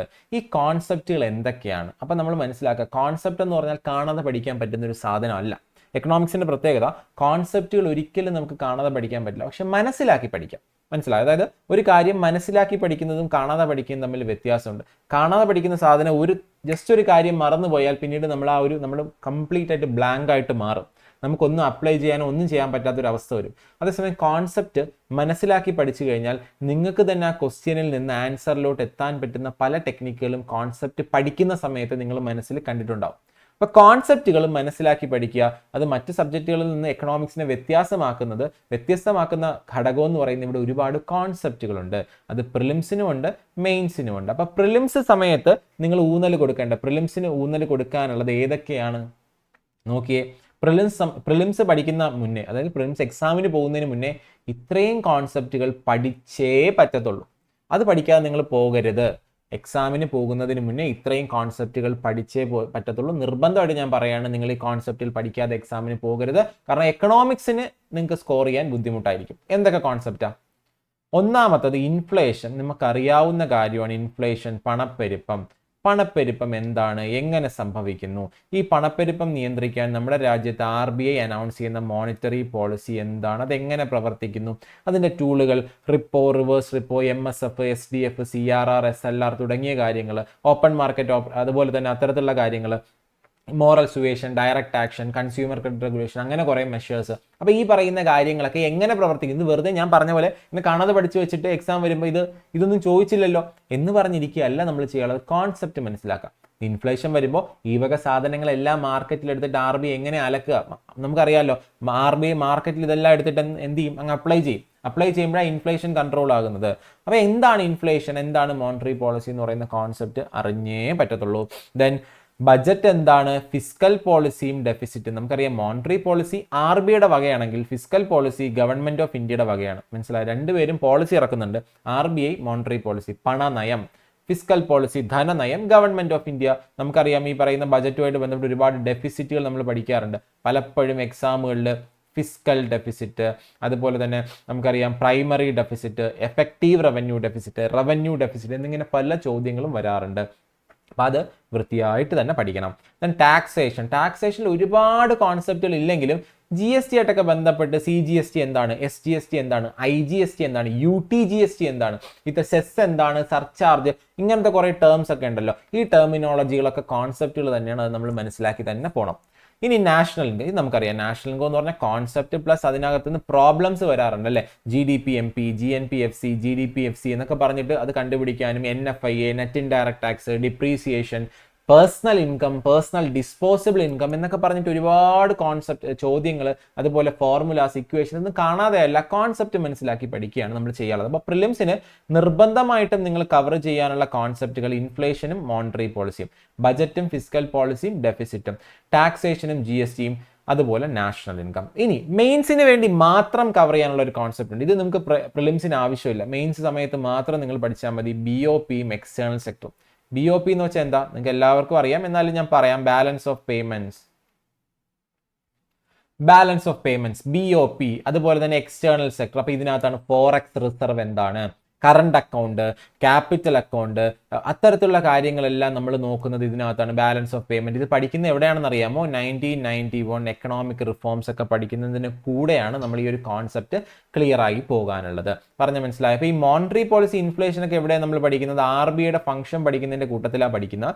ഈ ബജറ്റ്, ഫിസ്ക്കൽ പോളിസി, ഡെഫിസിറ്റ് എല്ലാം അങ്ങനെ തന്നെ ഒരു ടോപ്പിക് ഉണ്ട്. ടാക്സേഷൻ, GST അങ്ങനെ തന്നെ ഒരു ടോപ്പിക് ഉണ്ട്. നാഷണൽ ഇൻകം അങ്ങനെ തന്നെ ഒരു ടോപ്പിക് ഉണ്ട്. ഈ ഇൻഫ്ലേഷനും മോണിറ്ററി പോളിസിയും പഠിക്കുന്നത് RBIക്കകത്താണ് എന്നുള്ള കാര്യം അറിഞ്ഞിരിക്കുക. BOP എക്സ്റ്റേണൽ സെക്ടറോ ഈ പറയുന്ന എക്കണോമിക് റിഫോംസിനകത്താണ്. അപ്പോൾ ഇത്തരത്തിൽ കാര്യങ്ങൾ, ഈ കോൺസെപ്റ്റുകൾ പ്രിലിംസും മെയിൻസിനും വേണ്ടി നിർബന്ധമായിട്ട് നിങ്ങൾ കവർ ചെയ്തേ പറ്റത്തുള്ളൂ. ഇനി ഞാൻ ക്ലാസ്സിനൊന്നും പോകുന്നില്ല. ഞാൻ ഈ പറയുന്ന പോലെ ഇനി കോൺസെപ്റ്റുകൾ അങ്ങനെ മനസ്സിലാകുന്നില്ല. അങ്ങനെയാണെങ്കിൽ ഞാൻ എന്ത് പുസ്തകം വായിക്കും? നിങ്ങൾക്ക് ഒരുപാട് വീഡിയോസ് യൂട്യൂബിൽ അവൈലബിൾ ആണ് കേട്ടോ. ഈ കോൺസെപ്റ്റുകൾ കാണാൻ ഒരുപാട് സാറുമാരുടെ നല്ല നല്ല വീഡിയോസ് ഈ പറയുന്ന കോൺസെപ്റ്റുകൾ മനസ്സിലാക്കാൻ വേണ്ടി ലഭ്യമാണ്. ഇനി എനിക്ക് വീഡിയോസ് ഒന്നും കാണാൻ, ഒരു പുസ്തകം വായിക്കണമെന്നുണ്ടെങ്കിൽ നിങ്ങൾക്ക് എന്ത് ചെയ്യാം? 2 പുസ്തകങ്ങൾ ഞാൻ സജസ്റ്റ് ചെയ്യാം. ഇത് ഞാൻ വാങ്ങാനൊന്നും നിർബന്ധിക്കത്തില്ല. ഇതിന്റെ PDF എല്ലാം തന്നെ ഓൺലൈനായിട്ട് അവൈലബിൾ ആണ്. ഇഷ്ടംപോലെ പഴയ നമുക്ക് നോക്കിയാൽ മതി. പഴയ കോൺസെപ്റ്റ് ആണ്. പണ്ടത്തെ PDF ഫ്രീ ആയിട്ട് നമുക്ക് എവിടെ നിന്നൊക്കെയാണ് ലഭ്യമാകുന്നത് നിങ്ങൾക്ക് തന്നെ അറിയാം. പല സോഴ്സുകളും നിങ്ങൾക്ക് ഇതിന്റെ PDF തന്നെ ലഭ്യമാകും. അപ്പം നോക്കിയേ, Indian economy key concept by Shankar ഗണേഷിന്റെ ഇന്ത്യൻ എക്കണോമി ചെറിയൊരു പുസ്തകമാണ്. ഇതിൽ എല്ലാം വേണ്ട, ഞാൻ ഇത്രയും പറഞ്ഞ കോൺസെപ്റ്റുകൾ സെലക്റ്റീവായിട്ട് മാത്രം വായിച്ചാൽ മതി. വേറെ കൂടുതലായിട്ടൊന്നും അഡീഷണൽ ആയിട്ടുള്ള കാര്യങ്ങളൊന്നും നമുക്ക് വായിക്കേണ്ട കാര്യമില്ല. കാരണം അത് UPSCക്ക് വേണ്ടിയിട്ടുള്ള ഒരു പുസ്തകമാണിത്. അപ്പോൾ നമുക്ക് PSCക്ക് ഇത്രയും കോൺസെപ്റ്റ് മതി, അത് മാത്രം നമ്മൾ കവർ ചെയ്താൽ പോരെ. നിങ്ങൾ UPSC പഠിക്കുന്നുണ്ടെങ്കിൽ നിങ്ങൾ വായിച്ചോളൂ. പക്ഷേ PSC നിലവിൽ നിങ്ങൾ സെക്രട്ടേറിയറ്റ് അസിസ്റ്റന്റ് പ്രിലിംസ് മെയിൻസിനാണ് തയ്യാറെടുക്കുന്നതെങ്കിൽ അതിൽ ഈ പറഞ്ഞിട്ടുള്ള കോൺസെപ്റ്റുകൾ മാത്രം നിങ്ങൾ നോക്കിയാൽ മതി. Indian economy key concept by Shankar Ganesh. നിങ്ങളൊരു കാര്യം മനസ്സിലാക്കുക, പരമാവധി പൈസ കുറച്ച് വേണം നമ്മുടെ പഠനം നടത്താൻ വേണ്ടി. അപ്പം അതുകൊണ്ട് പുസ്തകം വായിക്കുന്നതിനേക്കാളും PDF ലഭ്യമാകുന്നുണ്ടോ എന്നുള്ള കാര്യങ്ങൾ നിങ്ങൾ എന്ത് ചെയ്യുക? ഈ പറയുന്ന പോലെ നിങ്ങൾ എന്ത് ചെയ്യുക? ഓൺലൈനായിട്ട് തപ്പി നോക്കുക. ദെൻ ശ്രീറാം IASന്റെയും ഇതിന്റെയും PDF ലഭ്യമാണ്. ഇത് വലിയ 2 വോളിയമുള്ള പുസ്തകമാണ്. ഇതിനകത്ത് ആവശ്യമുള്ളത് മാത്രം മതി, ഈ കോൺസെപ്റ്റ് മാത്രം മതി. കൂടുതൽ നമ്മൾ നോക്കാൻ നിൽക്കേണ്ട. എന്ത് പറ്റും? അത് ഈ പറയുന്ന പോലെ വലിയൊരു പുസ്തകമാണ്. അത് നമുക്ക് വായിക്കേണ്ട യാതൊരു ആവശ്യമില്ല. കോൺസെപ്റ്റ് മാത്രം. ഇപ്പോഴും ഞാൻ പറയുകയാണ്, കോൺസെപ്റ്റ് വീഡിയോസ് കണ്ട് മനസ്സിലാകാത്തവർക്ക് വായിക്കാൻ വേണ്ടിയാണ് ഈ പുസ്തകങ്ങൾ ഞാൻ പറഞ്ഞിട്ടുള്ളത്. ഇതിൽ ഏതെങ്കിലും ഒരെണ്ണം, 2ഉം വായിക്കുകയും വീഡിയോ കാണുക, അങ്ങനെ ചെയ്യണം. ഒന്നെങ്കിൽ വീഡിയോ കാണുക, അല്ലെങ്കിൽ ഇതിൽ ഏതെങ്കിലും ഒരെണ്ണം വായിക്കുക. വാങ്ങണ്ട, അതിൻ്റെ PDF ഓൺലൈനായിട്ട് അവൈലബിൾ ആയിരിക്കും. ഇനി അപ്പോൾ ഇതാണ് സ്റ്റാൻഡേർഡ് ടെക്സ്റ്റ് ബുക്കിന്റെ കാര്യം. കോൺസെപ്റ്റുകൾ ക്ലിയർ ചെയ്യാൻ വേണ്ടിയിട്ട്, ഇന്ത്യൻ എക്കണോമിയിലെ കോൺസെപ്റ്റുകൾ ക്ലിയർ ചെയ്യാൻ നിങ്ങൾക്ക് ഈ 2 പുസ്തകത്തിൽ ഏതെങ്കിലും ഒരെണ്ണമോ അല്ലെങ്കിൽ വീഡിയോസോ മതിയാകും. ഇനി NCERT ഏതൊക്കെ വായിക്കണം? ഇനി അടുത്ത് മറ്റൊരു ഡൗട്ടാണ്, NCERT SCERT മുഴുവൻ വായിക്കണമോ, കുറച്ച് വായിച്ചാൽ മതിയോ, ഒരു പേജ് വായിച്ചാൽ മതിയോ? അങ്ങനെയല്ല. നമുക്ക് ഏതൊക്കെ ചാപ്റ്റർ വൈസ് ആണ് നമുക്ക് വായിക്കാനുള്ളത്? Selective reading. ഇവിടെ നോക്കിയേ, ഇവിടെ ഞാൻ NCERT 11th സ്റ്റാൻഡേർഡിലെ 3 ചാപ്റ്റേഴ്സ് ആണ് കൊണ്ടുവന്നിട്ടുള്ളത്. നമ്മുടെ ഡിഗ്രി ലെവൽ എക്സാമിന് ഈ 3 എണ്ണം മതിയാകും. ഏതൊക്കെയാണ്? ഒന്ന് ചാപ്റ്റർ 2 ഇന്ത്യൻ എക്കണോമിക് ഡെവലപ്മെന്റ്, 11ാം ക്ലാസ്സിലെ NCERT ഇന്ത്യൻ എക്കണോമിക് ഡെവലപ്മെന്റ്. അതിൽ ചാപ്റ്റർ 2 ഇന്ത്യൻ എക്കണോമി 1950 മുതൽ 90 വരെ, ഇത് പ്ലാനിങ്ങുമായിട്ട് ബന്ധപ്പെട്ട ചാപ്റ്ററാണ്. ഇത് നമുക്ക് നോക്കണം. ഇത് പ്രിലിംസിന് ആവശ്യമുണ്ട്, മെയിൻസിനും ആവശ്യമുണ്ട്. Prelims plus mains. ഇനി അടുത്തത് liberalisation, privatisation, globalisation and appraisal, chapter 3. ഇത് മെയിൻസിന് വേണ്ടി മാത്രമുള്ളതാണ്, ആ സമയത്ത് നോക്കിയാൽ മതി. Chapter 6 employment growth, informalisation and other issue, ഇത് പ്രിലിംസ് പ്ലസ് മെയിൻസ് ആണ്. ഇതും എന്ത് ചെയ്യുക. അപ്പോൾ ഈ NCERT ക്ലാസ് 11 3 ചാപ്റ്റേഴ്സ് ആണ് നോക്കാനുള്ളത്. ഞാനിവിടെ ലിസ്റ്റ് കൊടുത്തിട്ടുണ്ട്. അപ്പോൾ ഈ പറയുന്ന ഞാനിപ്പോൾ ക്ലാസ് എടുക്കുന്ന ഈ ഒരു PPT ഉണ്ടല്ലോ, ഇത് ഞാൻ PDF ആയിട്ട് നമ്മുടെ ടെലഗ്രാം ചാനലിൽ ഞാൻ ഷെയർ ചെയ്യാവേ. അപ്പോൾ ടെലഗ്രാം ചാനലിൻ്റെ ലിങ്ക് ഞാൻ കമന്റ് ബോക്സിൽ പിൻ ചെയ്ത് വെക്കാം. ടെലഗ്രാം ചാനലിൽ ഈ ഒരു നോട്ട്സ് ഞാൻ ഷെയർ ചെയ്യാം. അപ്പോൾ നിങ്ങൾക്ക് വേണ്ടവർക്ക് അത് ഡൗൺലോഡ് ചെയ്ത് എടുക്കാം. അടുത്തത് 12ാം ക്ലാസ്സിലെ മാക്രോ എക്കണോമിക്സ് NCERT നമ്മൾ എന്തൊക്കെയാണ് നോക്കാനുള്ളത്. 12ാം ക്ലാസ്സിൽ 2 ടെക്സ്റ്റ് ബുക്ക് ഉണ്ട്, മൈക്രോയും മാക്രോയും. നമുക്ക് മാക്രോ മതി. മാക്രോയിൽ എന്തൊക്കെ നോക്കണം? ചാപ്റ്റർ 2 നാഷണൽ ഇൻകം അക്കൗണ്ടിങ്, അത് പ്രിലിംസിന് വേണ്ടിയുള്ളതാണ്, സോറി. ഇനി ചാപ്റ്റർ 3 മണി ആൻഡ് ബാങ്കിങ്, ഇത് പ്രിലിംസ് പ്ലസ് മെയിൻസ് ആണ്. Chapter 5 government budget and economy, ഇത് പ്രിലിംസിന് വേണ്ടി മാത്രമുള്ളതാണ്. ഇനി chapter 6 open economy macroeconomics, മെയിൻസിന് വേണ്ടി മാത്രമുള്ളതാണ്. ഓക്കെ അല്ലേ? അപ്പോൾ 12ാം ക്ലാസ്സിലെ മാക്രോ എക്കണോമിക്സിൽ ഈ പറയുന്ന 4 NCERT ചാപ്റ്റേഴ്സ് നിങ്ങൾ നോക്കിയാലേ പറ്റത്തുള്ളൂ. ഇനി അടുത്ത് SCERT ഏതൊക്കെ വേണം? SCERT ന്യൂ NCERT ഉണ്ട്, ന്യൂ SCERT ഉണ്ട്, ഓൾഡ് SCERT ഉണ്ട്, ഇതെല്ലാം തന്നെ ഉണ്ട്. ഇതിൽ ഏതൊക്കെ വേണം എന്നുള്ളത് നമ്മുടെ ഭയങ്കര കൺഫ്യൂഷൻ ആണ്. അപ്പോൾ എക്കണോമിക്സിന് വേണ്ടി എക്കണോമിക്സും ജോഗ്രഫിയൊക്കെ കുറേ ഓവർലാപ്പിംഗ് ആയിരിക്കും. അപ്പോൾ ഞാൻ ഇവിടെ കുറച്ച് ടെക്സ്റ്റ് ബുക്കുകൾ ലിസ്റ്റ് തരാം. ഇത്രയും കാര്യങ്ങൾ നിങ്ങൾ നോക്കിയാൽ മതി എക്സാമിന് വേണ്ടി. ഒന്ന്, 5ാം ക്ലാസ്സിലെ പുതിയ SCERT new chapter 3 diverse employment. 6ാം ക്ലാസ്സിലെ ചാപ്റ്റർ 4 പ്രൊഡക്ഷൻ പ്രോസസ്, ഉൽപാദന പ്രക്രിയയിലൂടെ. ക്ലാസ് 7 പുതിയ NCERT chapter 7 from food production to food security. Class 7 പുതിയ SCERT chapter 10 budget, the true record of development. Class 8 chapter 7 economic thought. Class 8 chapter 11 Indian economic planning. Class 9 പുതിയ SCERT chapter 4 human resource for national development. Class 9 പുതിയ SCERT chapter 5 Indian economy through various sectors. ഇനി നമുക്ക് 9ാം ക്ലാസ്സിലെ പഴയ SCERT ഉണ്ട്, chapter 3, 6, 9 national income, economic growth and development, economic system and policy. 10ാം ക്ലാസ്സിൽ ഇത് പുതിയതും പഴയതും എല്ലാം ഒന്ന് തന്നെയാണ്. Chapter 3, chapter 8, chapter 5 and chapter 9 human resource development, resource wealth of India, public expenditure and receipt, economic institution and service. ഞാൻ ഒരു കാര്യം പറയട്ടെ, പരമാവധി SCERTs വേഗത്തിൽ വായിക്കുക. SCERT വളരെ വേഗത്തിൽ വായിക്കാൻ പറ്റുന്ന ഒരു സാധനമാണ്. ഒരു ദിവസം 2 or 3 ഒക്കെ ചാപ്റ്റേഴ്സ് നിങ്ങൾക്ക് വായിച്ചു തീരും. അപ്പോൾ ആദ്യം SCERT വായിച്ചിട്ട് NCERT വായിക്കുക. കാരണം SCERT വായിക്കുമ്പോൾ ഒരു ബേസ് കിട്ടും.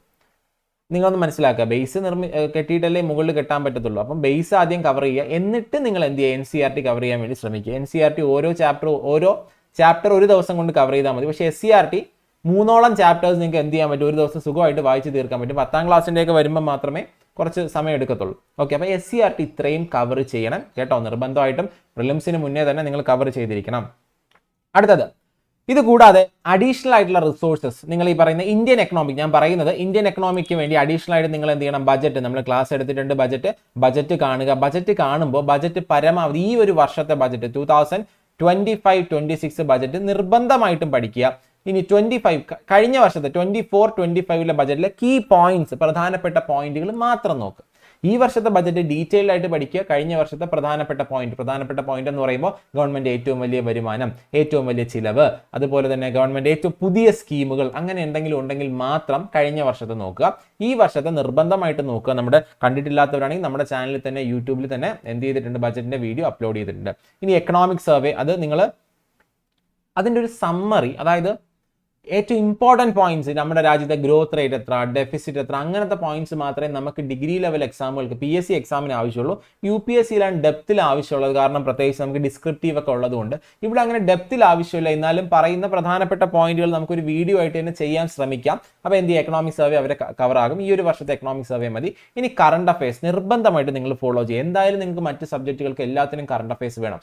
നിങ്ങൾക്ക് മന്ത്ലി കറണ്ട് അഫയേഴ്സോ വീക്ക്ലി കറണ്ട് അഫയേഴ്സോ നിങ്ങൾക്ക് എന്ത് ചെയ്യാം, ഡെയിലി തന്നെ കാണണമെന്നില്ല. വീക്ക്ലി കറണ്ട് അഫയേഴ്സ് ഉണ്ട്, വീക്ക്ലി സെഷനുകൾ നിങ്ങൾക്ക് കാണാം, കറണ്ട് അഫയേഴ്സിന്റെ മെറ്റീരിയൽസ് വായിക്കാം. അങ്ങനെ നിങ്ങൾക്ക് ഇഷ്ടമുള്ള രീതിയിൽ കറണ്ട് അഫയേഴ്സ് നിർബന്ധമായിട്ട് ഫോളോ ചെയ്യണം. കറണ്ട് അഫയേഴ്സ് ഒരു വർഷത്തേതെങ്കിലും മിനിമം എന്ത് ചെയ്യണം, എക്സാമിന് ഒരു മാസം മുന്നേ, എക്സാമിന് തൊട്ട് മുന്നത്തെ മാസം വരെ, അതിന് മുന്നേ ഒരു വർഷം വരെ ഉള്ളതെങ്കിലും എന്ത് ചെയ്യുക, മിനിമം നമ്മൾ നോക്കിയിട്ട് പോവുക. ഇപ്പോൾ എക്സാം ജൂണിലാണെങ്കിൽ മെയ് വരെയുള്ളത്, കഴിഞ്ഞ മെയ് മുതൽ ഈ മെയ് വരെയുള്ളതെങ്കിലും നോക്കിയിട്ട് പോവുക. എക്സാം ഏത് മാസമാണോ അതിന് തൊട്ട് തലേ മാസം വരെയുള്ള കറണ്ട് അഫയേഴ്സ് നിർബന്ധമായിട്ട് നിങ്ങൾ നോക്കിയിട്ട് പോകണം. അത് അഡീഷണൽ റിസോഴ്സസിനകത്ത് നമുക്ക് യൂസ് ചെയ്യാവുന്നതാണ്. അപ്പോൾ budget, economic survey, current affairs. ഇനി മറ്റൊന്നെന്ന് പറഞ്ഞാൽ ഞാൻ പറയാത്തൊരു കാര്യമാണ്, നിങ്ങൾക്ക് വെബ്സൈറ്റുകൾ യൂസ് ചെയ്യാവേ. പ്രത്യേകിച്ച് RBIയുടെ വെബ്സൈറ്റ്, അതുപോലെ തന്നെ നീതി ആയോഗിൻ്റെ വെബ്സൈറ്റൊക്കെ നിങ്ങൾക്ക് എന്ത് ചെയ്യാവുന്നതാണ്, ഉപയോഗിക്കാവുന്നതാണ്. നല്ല രീതിയിലുള്ള ഒരു പഠന മാർഗ്ഗമാണ് നീതി ആയോഗിൻ്റെ RBIയുടെ ഒക്കെ വെബ്സൈറ്റ് ഡയറക്റ്റ് ഉപയോഗിച്ച് കഴിഞ്ഞാൽ. കാരണം ഈ പറയുന്ന പോലെ അവരുടെ സൂചികകൾ അല്ലെങ്കിൽ അവരുടെ മെമ്പേഴ്സിൻ്റെ കാര്യം, എബൌട്ട് അസ് ഒക്കെ എടുത്തു കഴിഞ്ഞാൽ അവരെ പറ്റി ഡീറ്റെയിൽഡ് ആയിട്ടുള്ള കാര്യം കിട്ടും. അതിൽ നിന്നൊക്കെ ഒബ്ജക്റ്റീവ്സ് ഒക്കെ ചോദിക്കുമ്പോൾ അതിൽ നിന്ന് ഡയറക്റ്റ് കോപ്പി പേസ്റ്റ് ചെയ്ത് ചോദ്യങ്ങൾ ചോദിക്കാറുണ്ട്. അപ്പോൾ RBI, നീതി ആയോഗ് പോലുള്ള വെബ്സൈറ്റുകൾ നിങ്ങൾക്ക് യൂസ് ചെയ്യാം. ഇനി ഞാൻ പറഞ്ഞ പോലെ മെയിൻസ് പേപ്പർ 2 കേരള എക്കണോമിക് എന്ത് യൂസ് ചെയ്യാം നമുക്ക്? കേരള എക്കണോമിക്ക് കേരള ബജറ്റും കേരള എക്കണോമിക് റിവ്യൂ ആണ് പ്രധാനമായിട്ടും നമുക്ക് ആശ്രയിക്കാനുള്ളത്. കേരള എക്കണോമിക് റിവ്യൂ എന്ന് പറയുന്ന കേരള സ്റ്റേറ്റ് പ്ലാനിംഗ് ബോർഡ് എന്ന് പറയുന്ന സ്ഥാപനമാണ് പുറത്തിറക്കുന്നത്, കേരള സംസ്ഥാന ആസൂത്രണ ബോർഡ്. അപ്പോൾ ഞാൻ ഇന്ന് ഈ പറയുന്ന പോലെ നമുക്ക് എന്താണ് ഈ പറയുന്ന കേരള ഈ ഒരു എക്കണോമിക് റിവ്യൂ എന്ന് റിലീസ് ചെയ്യുമെന്ന് ഈ കേരള പ്ലാനിംഗ് ബോർഡിൽ വിളിച്ചു ചോദിച്ചപ്പോൾ അവർ പറഞ്ഞതെന്ന് വെച്ച് കഴിഞ്ഞാൽ ബജറ്റിന് ശേഷം, കേരള ബജറ്റ് ഈ വരുന്ന വെള്ളിയാഴ്ച, അപ്പോൾ അതിനുശേഷം കേരള എക്കണോമിക് റിവ്യൂ ആ ഒരു ഡോക്യുമെന്റ് റിലീസ് ചെയ്യുമെന്നാണ് പറയുന്നത്. നമ്മുടെ എക്കണോമിക് സർവേ പോലെ തന്നെയാണ്. അപ്പോൾ ആ ഒരു കേരള എക്കണോമിക് റിവ്യൂ അത് നോക്കണം. അതുപോലെ കേരള ബജറ്റ് നമുക്ക് എന്തായാലും ഇത് വന്നതിന് ശേഷം മെയിൻസ് അടുപ്പിച്ച് ഞാനൊന്നത് പഠനം നടത്തിയതിന് ശേഷം മെയിൻസ് അടുപ്പിച്ച് നമുക്കൊരു വീഡിയോ ചെയ്യാം ഈ പറയുന്ന കേരള എക്കണോമിക് റിവ്യൂവും ബജറ്റുമായിട്ടൊക്കെ ബന്ധപ്പെട്ട്. കാരണം അത് മെയിൻസ് ഓറിയന്റഡ് ആയിട്ടുള്ള ഏരിയ അല്ലേ. അപ്പോൾ മെയിൻസ് അടുപ്പിച്ച് നമുക്ക് എന്ത് ചെയ്യാതെ ചെയ്യാം. അതുപോലെ പല റിപ്പോർട്ടുകളുണ്ട്, നീതി ആയോഗിൻ്റെ റിപ്പോർട്ട്, കേരള സ്റ്റേറ്റ് പ്ലാനിംഗ് ബോർഡിൻ്റെ തന്നെ റിപ്പോർട്ടുണ്ട്. അപ്പോൾ ഇതൊക്കെ പിന്നെ നമുക്ക് എക്കണോമിക് ഹിസ്റ്ററി പഠിക്കാൻ വേണ്ടി നമ്മൾ ഈ പറയുന്ന KASന് ഞാൻ എന്ത് ചെയ്തിട്ടുള്ള ക്ലാസ് ഒക്കെ എടുത്ത സമയത്ത് ഞാൻ ഈ പറയുന്ന പോലെ BA പ്രകാശ് സാറിൻ്റെ ഒരു പുസ്തകമുണ്ട്, അത് ആണ് ഞാൻ യൂസ് ചെയ്തിരുന്നത്. പക്ഷേ നിങ്ങളത് വായിക്കേണ്ട, കാരണം അത് വളരെ കുറച്ച് പേജുകൾ മാത്രമേ നമുക്ക് ആവശ്യമായിട്ടുള്ളതുള്ളൂ. ബാക്കിയെല്ലാം തന്നെ നമുക്ക് വേണ്ടാത്ത കുറേ കാര്യങ്ങൾ, വേണ്ടാത്തെന്ന് വെച്ചാൽ നമുക്ക് എക്സാം പോയിന്റ് ഓഫ് വ്യൂവിൽ ആവശ്യമില്ലാത്ത കുറേ കാര്യങ്ങളുണ്ട്. അതുകൊണ്ട് നിങ്ങളത് വായിക്കേണ്ട കാര്യമില്ല. അപ്പോൾ അത് എക്കണോമിക് ഹിസ്റ്ററി എന്ന് പറയുന്നത് നമുക്ക് അത് ഈ പറയുന്ന പോലെ അതിൻ്റെ ആദ്യത്തെ കുറച്ച് പേജുകളൊക്കെ അല്ലെങ്കിൽ ഈ പറയുന്ന പോലെ കേരളത്തിൻ്റെ സാമ്പത്തിക ചരിത്രമൊക്കെ ഈ പറയുന്ന പോലെ ഓൺലൈനിൽ പല PDF-കളായിട്ട് അവൈലബിൾ ആണ്. അപ്പോൾ അത് നോക്കിയാൽ മതി. കേരളത്തിൻ്റെ സാമ്പത്തിക ചരിത്രം അല്ലെങ്കിൽ എക്കണോമിക് റിവ്യൂവിനകത്ത് തന്നെ പല കാര്യങ്ങളും എന്ത് ചെയ്യുന്നുണ്ട്, കവർ ചെയ്യുന്നുണ്ട്. നമ്മുടെ ചാനലിൽ ഈ പറയുന്ന മെയിൻസ് അടുപ്പിച്ച് ഈ പറയുന്ന പോലെ കേരള എക്കണോമിയായിട്ട് ബന്ധപ്പെട്ട് കിട്ടുന്ന നോട്ടുകളെല്ലാം ഞാൻ പരമാവധി ഷെയർ ചെയ്യാൻ വേണ്ടി ശ്രമിക്കുക. അത് നിങ്ങൾ അത് മാത്രം എന്ത് ചെയ്താൽ മതി, വായിച്ചു നോക്കിയാൽ മതി. അല്ലെങ്കിൽ ഇതിന് വേണ്ടിയിട്ട് സെപ്പറേറ്റ് പുസ്തകം വായിക്കേണ്ട കാര്യം ഇല്ല. അപ്പോൾ എന്താ കേരള എക്കണോമിക്ക് വേണ്ടി നിങ്ങൾ നോക്കാനുള്ളത്? ബജറ്റ് നോക്കുക, എക്കണോമിക് സർവേ നോക്കുക, കേരളമായിട്ട് ബന്ധപ്പെട്ട റിപ്പോർട്ടുകൾ, കറണ്ട് അഫയേഴ്സ്, അത്തരത്തിലുള്ള കാര്യങ്ങളാണ് നോക്കാനുള്ളത്. കാരണം ഇതിൽ നിന്ന് തന്നെയാണ് ഇതിനകത്ത് ഈ പറഞ്ഞ സിലബസിനകത്ത് പറഞ്ഞിട്ടുള്ള എല്ലാ കാര്യങ്ങളും കേരള എക്കണോമിക് റിവ്യൂവിനകത്ത് കവറാവും. മൈഗ്രേഷൻ കവറാവും, ടൂറിസം കവറാവും, അതുപോലെ Kerala model of development, women empowerment, എല്ലാ കാര്യങ്ങളും കേരള എക്കണോമിക് റിവ്യൂവിനകത്ത് കവറാകും. ഇനി നമുക്ക് ആശ്രയിക്കാനുള്ളത്, നമ്മളെല്ലാം പഠിച്ചു കഴിഞ്ഞു, കോൺസെപ്റ്റ് എല്ലാം ചെയ്യുന്നു.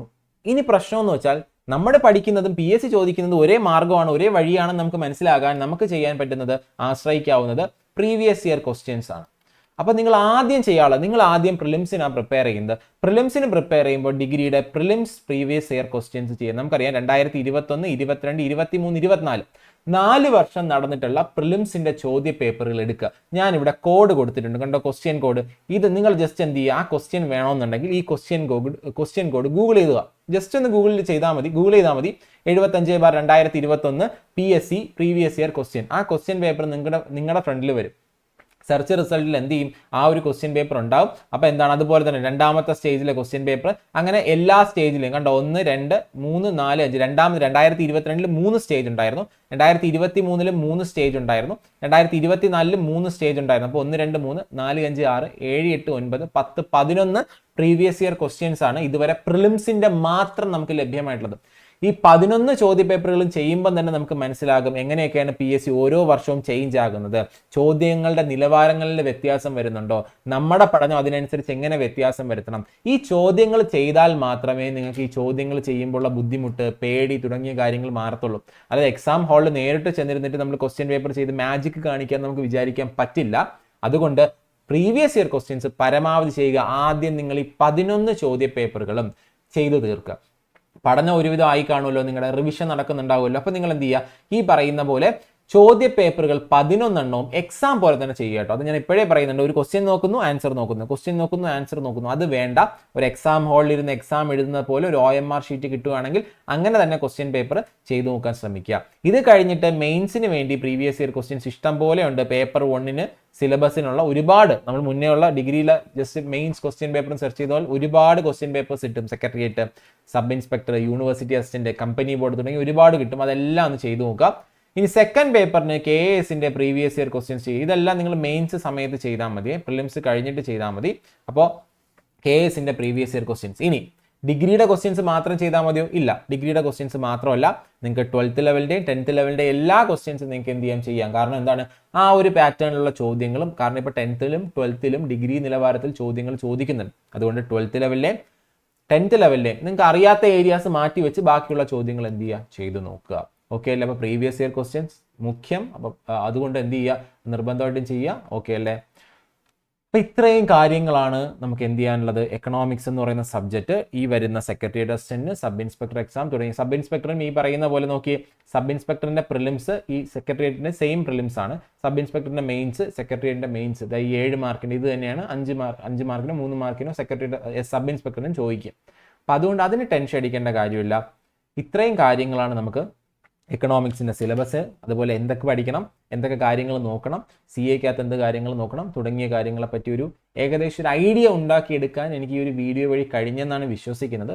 ഇനി നിങ്ങളുടെ അഭിപ്രായം പറയുക. നിങ്ങൾക്ക് എന്തെങ്കിലും വേറെ അഡീഷണൽ പോയിന്റ്സ് പറയാനുണ്ടായിരുന്നോ, അല്ലെങ്കിൽ വേറെ ഏതെങ്കിലും രീതിയിലുള്ള പഠന മാർഗ്ഗങ്ങൾ നിങ്ങൾക്ക് സജസ്റ്റ് ചെയ്യാനുണ്ട് തുടങ്ങിയ കാര്യങ്ങൾക്കുണ്ടെങ്കിൽ നിങ്ങൾ ഗ്രൂപ്പ്, നമ്മുടെ ടെലഗ്രാം ചാനലുണ്ട്, അതിൽ ഡിസ്കഷൻ ഗ്രൂപ്പ് ഉണ്ട്, അതിൽ നിങ്ങൾക്ക് ജോയിൻ ചെയ്യാം. വീഡിയോയുടെ താഴെ കമൻറ്റ് ചെയ്യാം. അപ്പോൾ നിങ്ങൾ ഇഷ്ടപ്പെട്ടെങ്കിൽ ലൈക്ക് ചെയ്യുക. എന്തുകൊണ്ടാണ് നിങ്ങൾക്ക് ഈ പറയുന്ന പോലെ പിന്നെ ഈ പറയുന്ന വീഡിയോ ഇഷ്ടപ്പെട്ടില്ലെങ്കിൽ എന്തുകൊണ്ട് ഇഷ്ടപ്പെടില്ല എന്നുള്ള കാര്യം കൂടെ കമൻറ്റ് ചെയ്യാം. അപ്പോൾ വീഡിയോ കണ്ട എല്ലാവർക്കും താങ്ക് യു.